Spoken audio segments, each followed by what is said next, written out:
Нека да спрем да си говориме празни приказки и да видим реалността каква е. Показвам ви нашия Audi e-tron 55 2020 година, 11 месец, 148 000 км на цена от 24 700. Какво представлява, какво реално гори, как се държи на пътя, колата е с оставаща гаранция и ще ви разкажа за някои тънкости, които аз не знаех и се запознах с тях след като го купих и го покарах. Хайде сега да видите какво се случва в движение.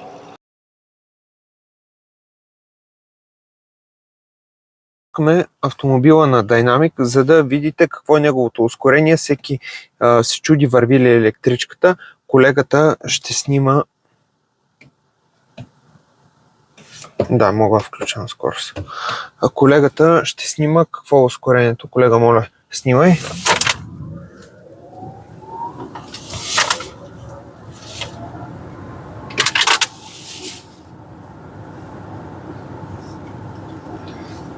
Видяхте какво е ускорението на Dynamic.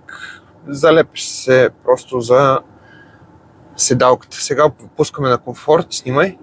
Виждате как окачването се вдига нагоре, защото на Dynamic колата слиза надолу. Всичко е се случва много по-плавно, возията е по-плавна, волана е по-лесен за управление и каквото и да било.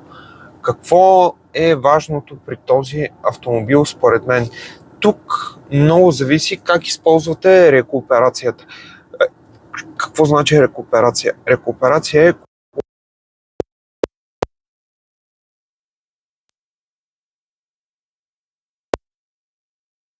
който е перото. Той действа като ретардерна спирачка. Сиреч спирате с електромоторите. По този начин автомобила се самозарежда и удължавате рейнджа, който може да минете. Ако тръгнете да качвате шипка на 340 км оставащ рейндж, горе на върха най-вероятно ще бъдете на 310, но след като се спуснете, ви гарантирам, че ще имате поне 10 км отгоре на това, което сте тръгне в долната част. Малко е заплетено, но пуснете си го още един път и ще разберете за какво ви говоря. Автомобила има страшно много системи за сигурност. Той направо мога да кажа, че се движи само. Виждате, в момента съм пуснал волана, Lane Assist е активен, тя влиза в лентата и управлява автономно целият автомобил. Разбира се, не разчитайте на това нещо, то е страхотно, но не го правете.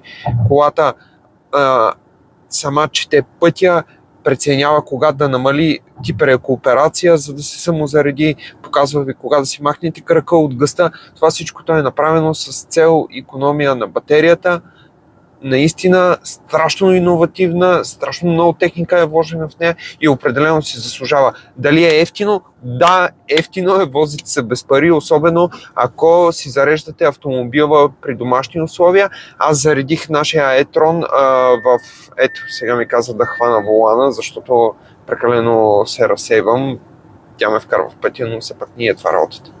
Зареждал съм я малко над 24 часа, за да стигне 89%. Когато зареждате на по-големи проценти, говоря над 85%, това се прави в случай, че излизате извън града и веднага ще може да изчерпате от батерията. В самия автомобил, даже мога да ви покажа, в момента сама намалява, снимай педала, как показва да си махнеш крака от гъста и си включва рекуперацията, намаля и по този начин се самозарежда. Сега ще ви покажа зареждането. Виждате как да си настроите батерията. Когато я ползвате в градски условия, ежедневни, е хубаво да е до този пункт, който е 85-89%, а когато ще ходите извън града, да я заредите на 100%.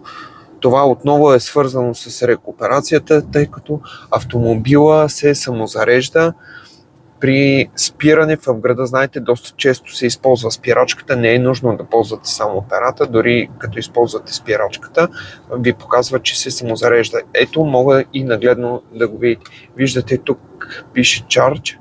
Хоп, натискам спирачката и тя ни индикира, че се самозарежда. По този начин ви става ясно. В момента разхода, който имаме, пак ще ви покаже колегата, 24,3 кВт. Това е извън града, на включен климатик с темпо, което е малко над 90 км в час. Но е в рамките на допустимото. Автомобилът е страхотен, да, определено си заслужава. Дали бих го сменил за някое BTD? Да, бих взел един такъв e-tron 55, определено. Този с малката батерия не бих го взел, защото според мен е само за градски условия, докато този спокойно може да пътувате извън града. Тръгнали сме от Плевен, снимал съм рейнджа, който ми е дала колата на 89% беше заредена, изключих я на 89%. Ще пътуваме посока Троян. Това за 0,8 км, към момента съм минал 44,4 км. Ще ви снимам, като стигнем в Троян, какво показва рейнджа и колко е останало. Километрите, които ще измина с 70, от сега го знам, защото съм го засичал няколко пъти. Нека да видим дали показва вярно рейнджа. Желая ви хубав ден от екипа на Ncars Плевен. Влизаме в отбора на електричките. Да, страхотни са. Да, заслужават си. И да, определено тази няма да е последната, която ще купя. Хубав ден!